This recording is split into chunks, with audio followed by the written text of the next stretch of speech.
انت بص. اديني بوسه اديني بوسه. ايه اللي بوسه ولا الله؟ بص ده احنا هنا في مدرسه ولا مبوسه؟ ابعد يا ولد. لكن انك تبوس رجل شيكابالا ده اللي غريب بالنسبه لي. في ايه يا عم؟ لا مش كده. ده انا بالنسبه لي انا كويس انت شلتيها صوره يعني كفايه. انا بالنسبه لي ده او دي صوره غير مقبوله او مشهد غير مقبول يعني. حب اللعيب زميلك، قدره، اديله حجمه وحجم شيكابالا في الكوره كبير قوي. حجم شيكابالا في الكوره كبير قوي، من المواهب التاريخيه في مصر، مفيش فصال في كده. لكن مش للدرجه ان احنا نعمل تصرف زي ده خالص يعني اعتقد انت ما عملتش كده مع والدتك يا مسلوسي. مش عارف بصراحه. لكن في كل الاحوال دي من اللقطات اللي استوقفتني في الحقيقه، وشايف ان هي غير مبرره وما ينفعش. خي ياي ياي ياي اودي وشي فين؟ في وسط الشضاريه اللي بعرفهم. لما تقعد تتفرج على الزمالك كده في الملعب، لا هتلاقي فيه مشاكل كتير لكن الزمالك بيكسب بسبب روح لعيبته. وبرضه مش روح بس، لعيبه الزمالك في كواليتي في نادي الزمالك وشغل الجهاز المعاون. مش اسوريو خالص، خلي بالكم. اسوريو حتى كمان يعني النهارده يعني انا شفت كده في كذا ماتش قبل كده، فقلت اللي هو بيشتبك مع الاجهزه الفنيه. لقيت الراجل جاي النهارده عند دكه البنك الاهلي وعمال يعمل اشارات غريبه كده وعمال يهاجم الجهاز الفني لنادي البنك الاهلي، مش عارف ليه.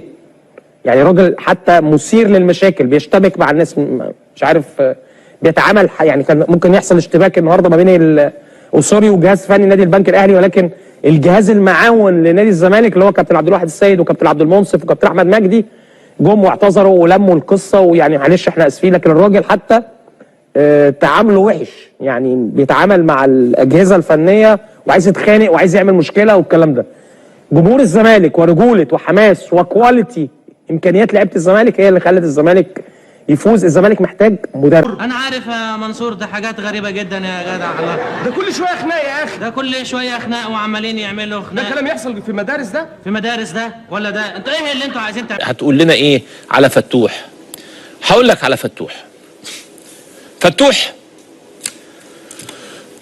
بنسبة كبيرة جدا جدا جدا، بنسبة 99% فتوح في نادي الزمالك. واحد يقول لي ازاي؟ ده فتوح فري، ممكن يمضي الفترة اللي جاية.